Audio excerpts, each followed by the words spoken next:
My name is Aaron Isaac Rosa.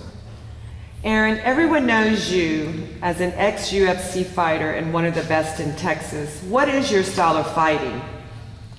I would consider my style of fighting is more of a well-rounded style. I love to strike, but as I try to strike efficiently. Yeah, I don't go out there, I'm not a banger. I go out there and I work my craft. I try to move my head and move my feet when I'm out there. But I also go for takedowns, do cage wrestling. I'm not a great wrestler, but if it's against the cage, I think I could take most anybody down. So, like I said, I'm more of a well-rounded type of fighter. Walk us through your day from morning to end. I wake up every morning at 5 in the morning, and I usually get ready for work, go to work from 6 to 10. Then I come here to this gym and I do my cardio, my weightlifting. Then after that, I go back to work for another 3 or 4 hours, so 4 or 5, and then go home, rest for an hour, and then go back to the gym. Busy day. Yeah. Do you know your opponent? Yes, I actually met Daryl a couple times, and I have a history with Daryl before when we were first coming up, we were fighting in the Texas little kind of Texas leagues, you know what I mean? He was doing really good, I was doing really good, and I was always trying to get in a fight with him, to get matched up, because we were both 205ers at the time. So I was always trying to get a fight with him, and for some reason it wouldn't work out. I actually talked to his coach. His coach was saying, no, you guys should train together, you guys shouldn't fight. I never listened to that. I was always trying to get this fight, going. But now, fast forward 6 years later, he's the one that's talking mess, saying that that Jeff didn't want him to fight me because Jeff didn't want him to knock me out. So I'm like, really? You're back then when I was trying to get this fight going with I fight because I like fighting. I'm not fighting here because I'm trying to be I like to compete. I like to see if I can push myself, you know what I mean?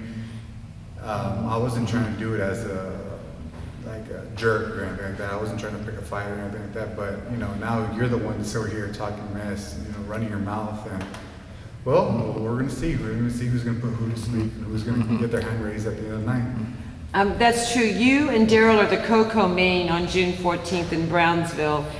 And Daryl, your opponent, is saying that he's going to put you to sleep. How do you feel about that? No, like I just said, it's funny. It's more funny to me. I don't get mad. I don't let emotions get into fighting. I mean, I'm gonna go out there and do my job and do what I gotta do, but it's just funny how, like I said, back 5 or 6 years ago, he didn't want to fight, or his coaches didn't want to fight me. I'm not saying he didn't. I'm saying his coaches for sure didn't want to fight me.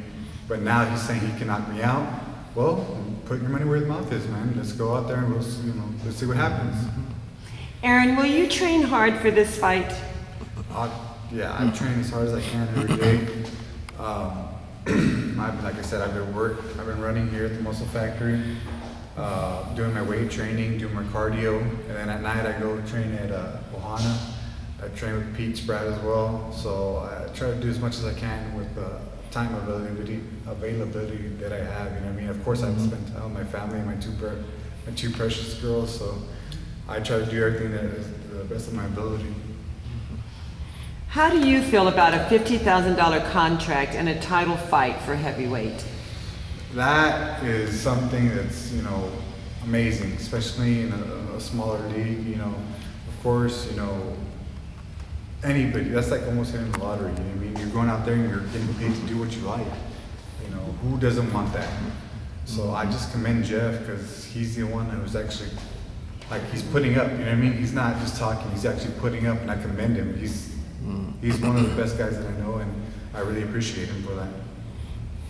Do you have any predictions on your fight? I predict that it's going to be a good fight, man. He goes out there, I know he's tough, and I know he's going to go out there and try to win this fight, but I'm not going to go out there and make it easy for him. I'm going to go out there and put my fist in his face as many times as I can and as hard as I can, you know what I mean? I don't like to lose. I don't really lose that often, and I don't want to lose, you know what I mean? I lost my last fight, and I'm very disappointed with what happened, so this time I want to go out there and get my hand raised. If you lose this fight, will you retire from MMA? If I lose this fight, I would probably stop fighting. Yeah, I would probably stop fighting. It's a, you know, it's a lot of work. You know, going out there, you know, having a full-time job and doing what I have to do, and you know, raising my kids. And if I can't go out there and get past this guy, there's no point in me going. You know what I mean? I want to do this because I want to be the best. I don't do this just to do it. You know what I mean? If I can't beat this guy, and I'm not saying he's not good, but I'm saying if I can't beat him, then there's no point in me keep going. You know what I mean? Like, I need to concentrate on other things. I have 2 more questions. As you know, Hero Fighting Championship is the name of our league. Who is your hero? I would have to say my mom. My mom is my hero because she raised 3 boys by herself. She was a single mom, and she did everything possible for us. You know, she worked her butt off every day cutting hair, which isn't easy because she has to stand up all day. So I would say she's my hero. Who are you a hero to? I don't know. That's a good question. I don't know. Maybe my daughters. Right now, I don't know. They don't care. They're too small. They're 3 and 1, so they just love me for who I am. But hopefully, I could, you know, inspire some people back home from Del Rio. You know, that they see that I'm actually trying to do something with, you know, something extra special. You know what I mean? So if I could inspire them to do it, to push, to keep forward and keep driving, that'll make me happy. Mr. Rosa, thank you for your time, and good luck on June 14th in Brownsville. Thank you very much. God bless.